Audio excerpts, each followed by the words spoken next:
So far from Chava being seen as the root of all evil, the ultimate temptress, Chava is seen as the mother of all life. Now, certainly, when we read the story topically, that we have an axiomatic rule that we always have to read on the level of pshat, and that always remains true.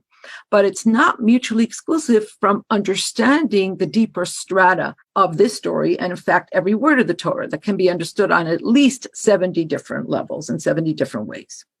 And so Hasidus really zeroes in on the fact and asks some logical questions about the fact that God created this tree of knowledge as Eitz Hadat Tov V'Ra in the first place. If actually God didn't want them to eat from it, then why create it? Why place it strategically? And why bring their attention to it in the first place? So Hasidus cites the verse from the Psalms, Nora alila al b'nei Adam, but this was actually pre-planned. Okay, that in fact this was God's ultimate plan, and Chava discerned as much. Mm-hmm. She understood that there was more to the mission of humanity than simply reacting in default fashion to their state of oneness and unity with God. And in fact, she saw this pattern in her own birth, shall we say, or in her own having been fashioned in a certain manner. Because what happens is that the Talmud tells us that Adam and Chava at the beginning are two aspects of one dimorphous Adam, the first Adam being. So they're created as one. Then God says, Lo tov heyot Adam levado. I don't like this style. I'm changing my mind, as it were, right? Quote unquote. And God basically amputates them from each other. And then we have this idea of God bringing Chava to Adam for the first time. So God first creates them as one, then separates them, and then says to them, I want you to become one flesh. So the equation is 1 followed by 2 followed by 1. And Chava discerns that this is the microcosmic template for the macrocosmic goal. And that is that their initial oneness in the Garden of Eden, where Adam and Chava are surrounded by only the reality that is God. There's only God consciousness. All evil is extrinsic to their experience. It's all kind of contained in the Nachash and the serpent. But Chava realizes that there's so much more of a contribution that they could make. There's so much more God wants. God actually wants to be in a relationship with us. But a relationship requires volition. It requires choice. So as long as they are one with God, just like she was one with Adam originally, she couldn't choose Adam, just as they were not really in a position to choose God.